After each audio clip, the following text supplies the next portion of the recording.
രാത്രി ഫോണൊക്കെ ചാർജിലിട്ട് കിടക്കുന്ന ആൾക്കാരൊക്കെ നല്ലോണം ശ്രദ്ധിച്ചോളിട്ടോ. നമ്മൾ രാവിലെ തന്നെ ഒരാൾ വിളിച്ചിട്ടുണ്ടായിരുന്നു. രാത്രി വൈകുന്നേരമായിട്ട് ഫോൺ ചാർജിലിട്ട് വെച്ചാണ്. പക്ഷേ കുറച്ച് സമയം കഴിഞ്ഞപ്പോൾ ഭയങ്കര സൗണ്ടും തീയും പുകയൊക്കെ കണ്ട് പോയി നോക്കുന്നേരം ഫോണൊന്നും കുറേ പീസായിട്ട് കിടക്കുന്നുണ്ട്, കഷ്ണം കഷ്ണമായിട്ട്. വലിയ വലിയ സൗണ്ട് ഉണ്ടായി പൊട്ടുന്നേരം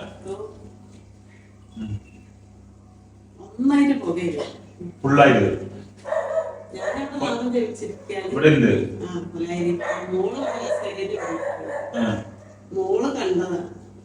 വലിയ സൗണ്ടിൽ വന്നിട്ട് കൊറേ സമയം ഇട്ട് ചെയ്യാം.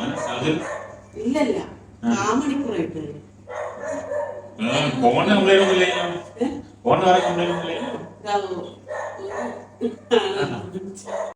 ഏതൊരു വിവോൻ്റെ ഒരു ഫോണാണ്. ചാർജർ നല്ല ചാർജർ ഉപയോഗിക്കുക, നല്ല ഫോണുകൾ ഉപയോഗിക്കുക, നല്ല പ്ലഗിൽ കുത്തിയിടുക. ഒരുപാട് സമയം കുത്തിയിടാണ്ടിരിക്കുക. ഭയങ്കര ബുദ്ധിമുട്ടാണ് ഇതങ്ങനെ വീടങ്ങനെ കത്തി പിടിച്ച് കഴിഞ്ഞാലൊക്കെ എന്താ അതിൻ്റെ പ്രശ്നം എന്നറിയോ? വീടൊക്കെ കത്തി അങ്ങ് പോയി കഴിഞ്ഞാൽ ഒന്നും ചെയ്യാണ്ടാവില്ല. ചെറിയൊരു ഫോണായിരിക്കും പോണത്, പറഞ്ഞിട്ടല്ല വീട് മൊത്തം കത്തിപ്പോവും. ഈ ഒരു ഫോണിൻ്റെ ഒരു അവസ്ഥകൾ കണ്ട് എത്ര പീസായി കിടക്കുന്ന അറിയോ? കുറേ പൈസ ഉണ്ട് അതിൻ്റെ കൂടെ വെച്ച് മൊത്തം കത്തി ചാമ്പലയും വെണ്ണീരങ്ങായി പോയി.